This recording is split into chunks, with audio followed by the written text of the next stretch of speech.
life does not cease from challenging you. And that doesn't change even if you awaken spiritually. You will get other challenges, different kinds of challenges. The only difference is, as you awaken spiritually, the way in which you respond to the challenges changes. And that is all important. How you confront the challenges of life, how you react to or respond to the challenges of life determines how you experience your life.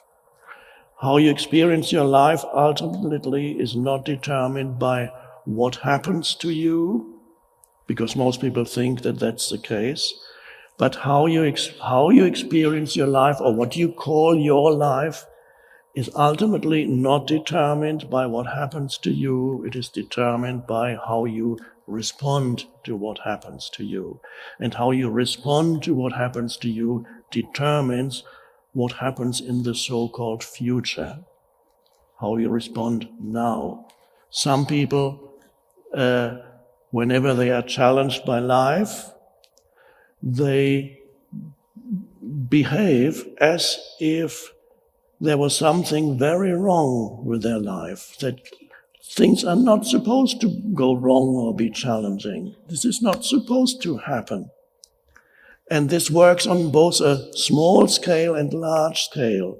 And you might have met people, and perhaps you were one of those people in the past, people who are continuously complaining about things. They're continuously not in alignment, continuously out of alignment with whatever is going on around them, situations and people and places and events. Either something is there that shouldn't be there, something is happening right now that should not be happening, or something is not happening that should be happening, or I should be somewhere else, but I'm here, and that's a huge problem. I'm trying very hard to get there, but I'm here. Now, this sounds a little weird when I say it like this, but the sad fact is that many people live like that for most of their life. They are not aligned with what they are doing right now. Yes, they are doing it, but they are not fully in the doing, because they'd rather be somewhere else. They would rather be already at the end of this particular activity. And when you very much in that mindset, that means your life is stressful continuously. Stressful means there's a mental projection of where you need to be or should be, but you're here. So you're engaged in this activity, but you have certain thoughts that tell you either you already want to be at the end of what you're doing, or although you are doing this, you really should also be doing that. And that, and that, but you're doing this. A dreadful way to live. Normal, by the way, it's called normal. And you see it when you watch the movies, everybody's like that. In the movies, so it must be normal, they're all like, and people love to see the dysfunctional way in which people live reflected on TV and in the movies. They see reflected their own dysfunction, and it serves as a confirmation that, okay, I'm actually okay because everybody's unhappy. Everybody is living in this way, in this a state of almost continuous dissatisfaction, except for brief moments, sometimes to do with having a good meal or sex.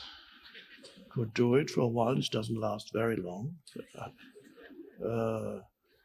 Or you get what you wanted. You get what you wanted, the thing that you said, oh, that's going to make me happy. And then you get it. And for a moment you feel, and you feel this happiness arising. And why do you think you feel this happiness? Because you got what you wanted. But if you look more deeply, you will realize that you do not really feel happy because you got what you wanted, You feel happy because for a very short time period, the mind structure that was always unhappy with the isness of things, there's something is missing here, I need that, I need to get rid of that, that mind structure subsides, and for a moment you don't want anything except what is here now. And that suddenly you feel more alive, you feel, and now then perhaps you begin to understand why the Buddha talked about the greatest obstacle to spiritual awakening being continuous, well, he called it, and in the translations, it's called desire. But a better translation of what the Buddha was talking about is a more vital term, is wanting. The continuous wanting this, wanting that, wanting the neediness, the wanting, and that is the mind structure that operates in humans that prevents them from experiencing the deeper dimension of reality, which we could call the timeless dimension of consciousness. Remember, we talked about time a few minutes ago. We talked about time, and yes, a few minutes ago, and we talked about the express train that you can't get off. We talked about the fire that is consuming you, that is time. That is true. But the good news is that there is in every human a deeper dimension of consciousness. In many humans, it's only a potential, a latent potential, like a seed. In others, the seed has already begun to sprout. There is the possibility in humans of accessing and living from a deeper dimension of consciousness. And accessing that deeper dimension of consciousness is what we could call spiritual awakening, where you realize that in addition to being a person, a personality, or a person who lives in this world of time, of past and future, in addition to being this person, there is more to you. There are other dimensions to who you are, or more specifically, there is a deeper dimension to who you are than the merely historical person. And that's why we are here tonight, because I want this not just to be a conceptual talk, although of course we're using words, but the aim is for you to experience at first hand, even if it's only a glimpse, or to deepen. For many of you it'll be just a deepening because you already are sensing what it is that I'm talking about. You say, I think I know what he's talking about.